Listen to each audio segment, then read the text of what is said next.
What's up, Fish Vibes people? Donald Fish Vibes here. Fish Vibes people. Fish stress. Fish stress people. Alright, so I have two major problems. Alright, the first problem is about this net. And this net. But I'm going to come back to that problem. So let me get into the second problem, guys. I have problems with my GoPro. So my GoPro passed out.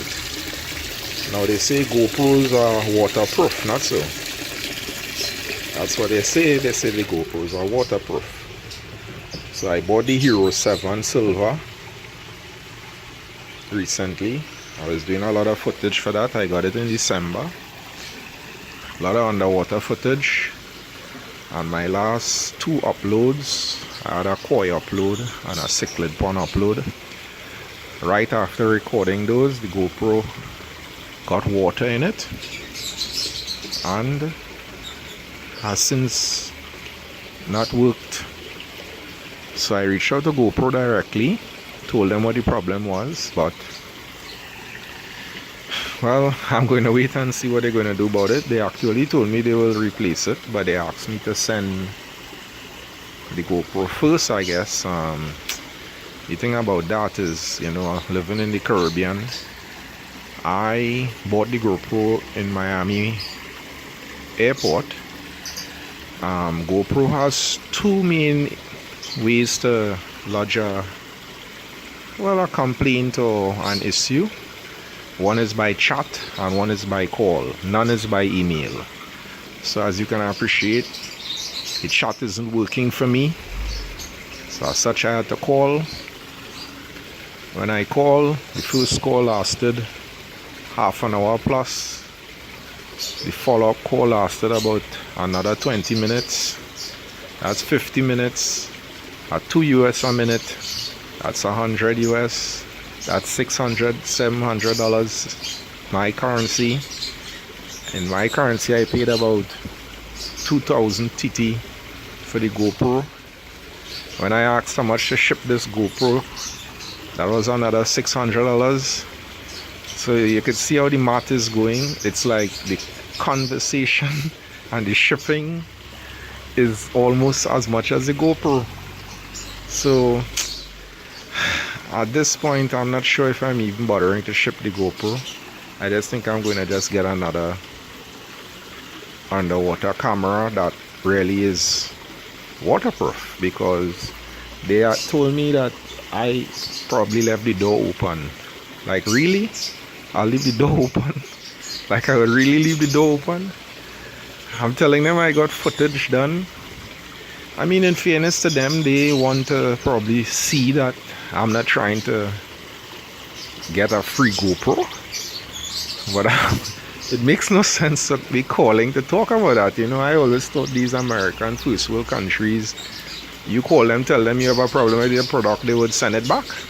Instead, I felt the regular Caribbean treatment, where there's a lot of investigation and interrogation and always ready to believe you're trying some kind of scam. But so it is. What I'm going to do, I'm going to see if Garmin, because trust me, this is a Garmin watch. Garmin says that their watch is waterproof, and guess what? The watch is waterproof. Alright, so if GoPro, these camera people don't know how to make a proper water sealed camera, well, I don't know what to say, because I mean, I'm just putting the memory card. That's the only reason you're opening that compartment, to charge and to put the memory card. And I'm thinking they must have come up with a design that even when you have to do that, you know, the water shouldn't be getting into the camera. But that's another story. So I'm going to investigate further on these waterproof cameras, and I'm going to have to get another one. If GoPro sends me the replacement camera without waiting for me to send mine, I'm going to use the same package, and because of that, and I'm certain the deal would have been complete, I'll return the GoPro. But I'm not calling them back, and I'm sure they won't contact me. But back to fish business. So I alluded to those nets. Guys, I have a major problem. Major problem. Now my cichlid pond is in a condition right now. And that's because the water is all turned up. And because I was using the net in here. Guys, so let me give a backstory, and I probably mentioned this in a video in the past. So for some reason I decided to go and purchase flower horns and put in this pond. Now, as you all know, I buy my fishes 1 inch in size, perhaps some 2 inches, very small, and grow them out. And a lot of them were bought all at the same time. This is an 11 to 1200 gallon pond. So essentially what has happened, and this really is frustrating, guys. I wonder if you could see him there. So I bought 4. Oh my god, the battling. It's crazy. It's a lot of craziness going on in here, guys. Oh my god, they're battling, man. I don't know if you guys could see this, but it's constant fighting in there, man. Oh my god, what is that? Oh my god. Oh my god. Guys, are you seeing that? And you see that I don't have the GoPro, so it's hard to see. But guys, oh my god. Guys, what has happened is, you see the head, you see the bruise on the head of that fish? You see the bruise on the head of that fish? You will see a white spot just backing away because, as I said, the water is cloudy now because I've been trying to catch him all morning. Guys, so some months ago I bought what I was told for flower horns. When they grow out, eventually I ended up with 3 flower horns and 1 fish that I wasn't sure what the hell that fish was. But the flower horns are like yellow flower horns. Guys, these fish, this is about 8 months maximum after buying them. So they have gotten very huge, I must say. 2 of the flower horns paired up and they are actually breeding. That's these yellow ones. You'll see one in the corner here. So as you can imagine, these flower horns, for them to be breeding, it means they have claimed space in this pond. So let me back up here. If you look at this pond, this is one corner of the pond. Alright, so this is the end corner. So these guys have taken this end corner here and they are breeding fry. As a matter of fact, I've been able to pull a couple of the fry. But so they came right at the root, the base of this water lotus, and they have created an area there where they are breeding and they're making a lot of fry. But guys, this fish that I just showed you with the bruise is insisting on going in that area because those flower horns are like the pond bosses to all the other fishes in here. That particular fish, which I eventually found out was a red devil, guys, this fish is not accepting that he is going to be subservient to those flower horns. So he is hunting these flower horns. Once there is daytime, his main goal is just to be hunting these 2 flower horns, and he is relentless and causing mass chaos. As a matter of fact, he is terrorizing, and I'm saying he because I'm really not sure if it's a male or a female. All I know is that he's not the normal red devil in terms of it being the nice kind of reddish pinkish color. He has maintained a kind of black gray striped barbed color. So it's not the most attractive fish for those who don't like that kind of dullish grayish black stripe looking color. But this fish is insane, and he has grown so huge, and he is wreaking havoc with those flowerhorns. As a matter of fact, I see in the battle now, they have been battling for, I would say, this is going on for nearly 2-3 weeks, and my God, his head is now busted up. He's getting his hump has grown, and he's busted up his hump. I saw the male flower horn, the swim gill, the gill area is somewhat shredded, so it means that if this red devil is getting in some blows also on the male flower horn. So guys, now I know a lot of you might say, well, you know, the all fish fries, why don't you just catch the fish and pull it out of there?